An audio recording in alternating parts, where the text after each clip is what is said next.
네, 내일장 빨간패 시간입니다. 목요일에는 하승훈 전문가 함께하고 있습니다. 전문가님 어서 오세요. 네, 안녕하세요. 네, 반갑습니다.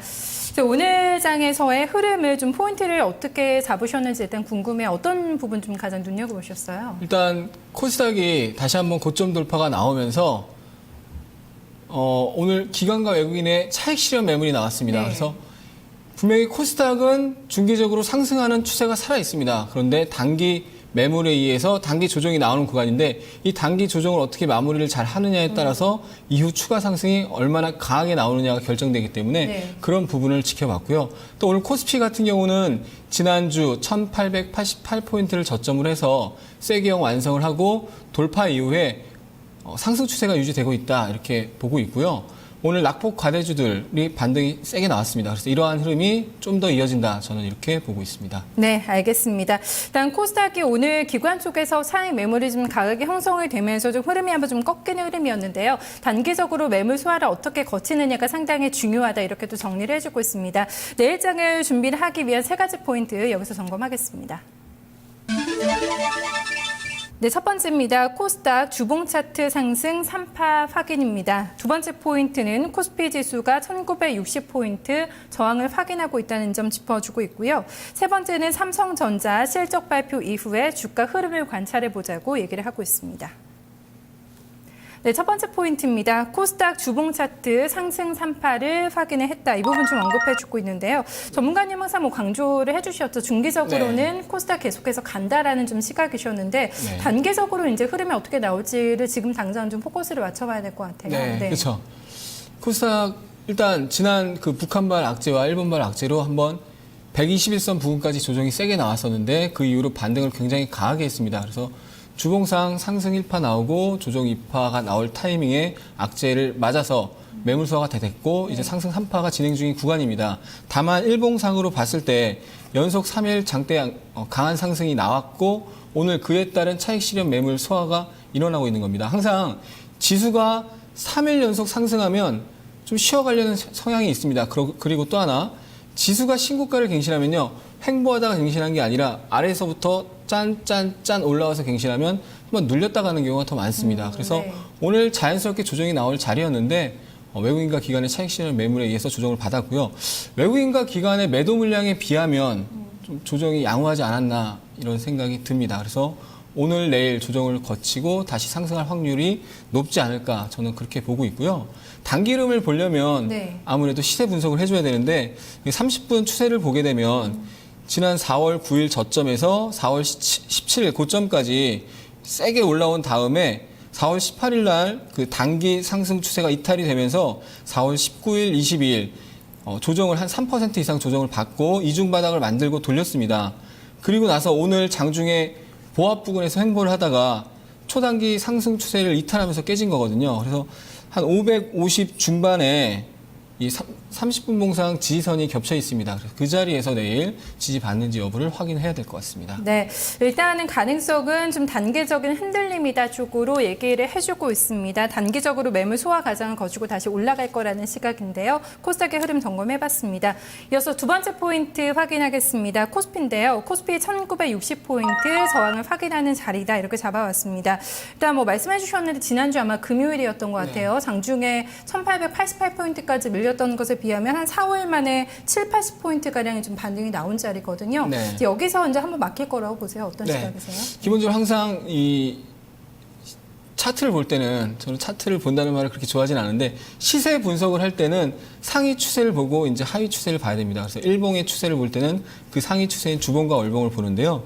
분명히 우리나라의 그 코스피 추세는 2011년 8월 급락 이후에 박스권 횡보 추세입니다. 그 횡보 추세 중에 요번에 1888, 이 1880 부근이 중기 하단 영역이고요. 그 채널 하단에서 반등이 나올 가능성이 높은 자리였고 그 자리에서 쐐기형 패턴이 만들어지면서 반등이 나오고 있습니다. 그래서 주봉상 하단에서 반등이 나오고 있는 건데 다만 단기적인 관점에서 이 1960 부근은 직전 고점도 있고 여러 가지 저항선이 겹쳐 있습니다. 장기 이평선이 겹쳐 있는 자리이기 때문에 내일 이 자리에서의 한 차례 장중에 일시적으로 올라가더라도 매물이 나오면서 좀 흔들리는 과정이 나오지 않을까 생각이 되고 네. 그 자리에 안착하게 되면 이제 직전 고점이 2,000포인트대 위로 이제 올라가게 되는 거죠. 네, 알겠습니다. 코스피에 대한 좀 시각까지 정리를 해서 들어봤습니다. 세 번째 포인트 넘어가겠습니다. 세 번째는 삼성전자를 좀 짚어주고 있는데요. 실적 발표 이후에 주가 흐름을 관찰을 해보자 이렇게 좀 포인트를 잡아왔습니다. 내일 일단 컨퍼런스 콜이 좀 열릴 예정이라고 하더라고요. 좀 진행이 네. 됐는데 최근에 150만 원 선을 못 넘어요. 좀 네. 횡보를 나타내면서 크게 좀 시세가 나오지는 않고 있거든요. 뭐 실적에 대한 기대가 많지는 않은 것 같은 분위기인 것 같기도 하고 어떻게 좀 보세요? 네. 일단 최근에 삼성전자가 140만 원 중반대하고 150만 원 중반대를 왔다 갔다 하고 있다는 점에 주목을 해야 되고요. 이미 잠정 실적 발표를 4월 5일경에 했습니다. 네. 그래서 내일 실적 발표가 아주 큰 의미가 있진 않은데 어떤 의미가 있냐면 실적 발표 내용 자체는 제가 봤을 때 그렇게 크게 중요하지 않다고 봅니다. 근데 거기서 향후 전망에 대한 코멘트가 나오는지 여부를 확인을 하셔야 되고 네. 그거에 따라서 중요한 건 우리 개인 투자자분들이 시청자분들이 그 내용을 일일이 분석을 하기는 굉장히 어렵거든요. 분석을 해서 실전 투자에 적용하기까지는 굉장히 어렵고 그 발표 이후에 주가 흐름이 어떻게 되느냐가 굉장히 중요한데요. 결국 메이저가 어떻게 거기서 사느냐 파느냐 그리고 가격이 거기서 지지를 받느냐가 중요한데 일봉상 흐름을 보면 최근에 이렇게 좁은 밴드 안에서 이렇게 횡보 추세를 보이고 있습니다. 그리고 1월 이후로 계속해서 121평선에서 벌써 4차례 지지를 받는 모습이 나왔거든요. 네. 근데 내일 실적 발표 이후에 만약에 음봉으로 그 자리를 깨고 내려간다면 IT가 당분간 쉰다라는 의미가 됩니다. 그래서 삼성전자뿐만 아니라 그 자리를 지키면서 반등이 세게 나오면 다시 150만 원 중반까지 올라가는 거고요. 그 자리를 만약에 실적 발표가 나오면서 음봉으로 깨지게 되면 삼성전자뿐만 아니라 IT 업종이 전반적으로 쉴 수 있다 당분간. 네. 그리고 IT 부품이 최근에 굉장히 세게 올라왔는데 네. IT 부품주도 그 올라온 것에 대한 조정이 나올 수 있는 가능성이 있는데 삼성전자가 그렇게 되면 네. 같이 쉴 수 있다 이렇게 보실 수 있겠습니다. 네, 부품주도 일단 오늘은 조금 쉬더라고요. 좀 네. 하락하는 종목들, 좀 보합권 생보하고 있는 종목들 눈에 띄었는데 내일 아마 2분기 실적에 대한 전망치라던가 갤럭시 S4가 과연 2분기 영업이익 10조를 견인할 수 있을 것인가 네. 여기 좀 포커스가 맞춰지지 않을까 싶은데 문제는 수급적으로도 많이 막혀 있거든요. 네, 외국인들이 굉장히 강하게 연이에 한 8거래일째인가 매도가 나오고 네. 있는데 수급적인 부분은 어떻게 점검하세요? 그래서 외국인 매도가 나오면서 기관의 매수가 들어오는 것은 괜찮습니다. 지난번에도 지난 3월에도 외국인 매도가 지금보다 더 센 강도로 나왔었는데 기관의 매수가 들어오면서 다시 150만 원 중반까지 반등을 했었거든요. 그래서 네. 이번에도 외국인 매도의 기조는 계속 유지된다라고 보고 기관에서 그걸 받쳐주느냐 여부와 중요한 것은 항상 이겁니다. 제 생각에는요.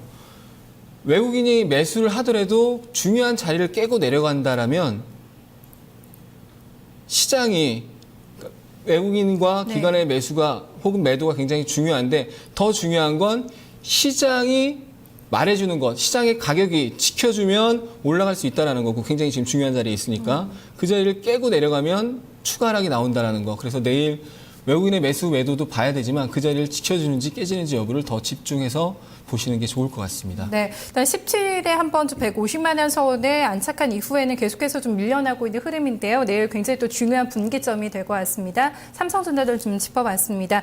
이어서 좀 전략으로 좀 이런 부분들을 녹여보도록 하겠습니다.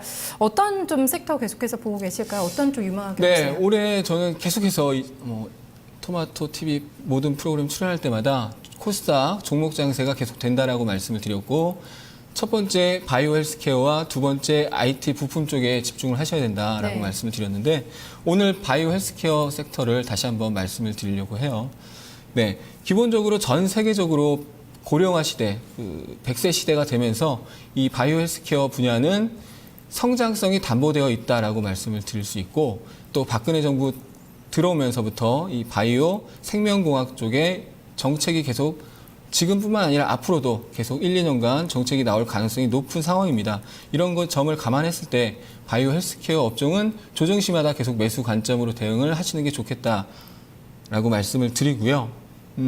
한국뿐만 아닙니다. 미국에서도 어제 그제 조정이 나오긴 했지만 네. 이 헬스케어 업종, 바이오테크 업종이 신고가 행진을 계속 이어나가고 있다는 점을 기억을 하시면 좋을 것 같아요. 네, 워낙에 뭐 이쪽 섹터에 대해서는 올해 굉장히 주목을 반드시 해야 된다라는 좀 힌트를 주고 계시고 종목도 좀 많이 주셨거든요. 그동안 어떤 종목 이번에는 좀 공략을 해볼까요?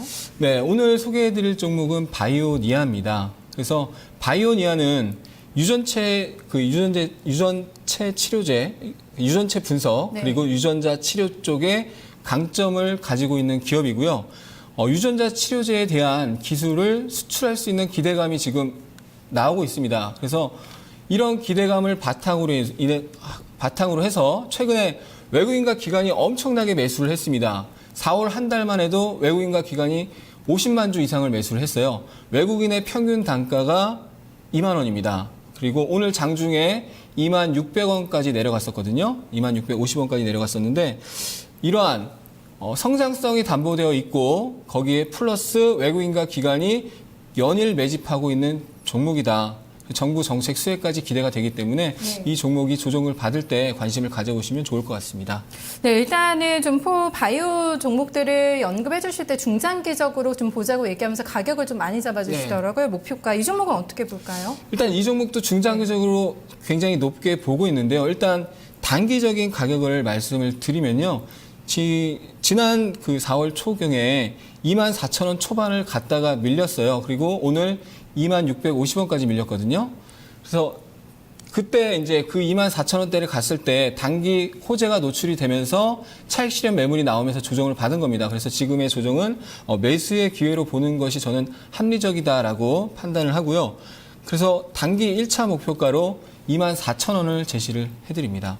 네, 알겠습니다. 이 종목도 저희 좀 자세하게 점검해 보도록 하겠습니다. 손절가는 얼마 잡을까요? 예, 손절은 18,000원으로 말씀을 드리겠습니다. 네. 18,000원이 3월달 저항이었거든요. 이 자리가 중요한 라인입니다. 네, 알겠습니다. 이 종목도 좀 많은 수익 기대하고 저희 점검해 보겠습니다. 고맙습니다. 네, 고맙습니다. 네, 이렇게 해서 또 내일장까지 준비를 해봤습니다. 포스코 마지막으로 좀 실적 소식 전해드리겠습니다. 1분기 영업이익이 발표가 됐는데요. 전년 대비 4.7% 감소한 것으로 나왔습니다. 영업이익이 7,170억 원을 기록했고요.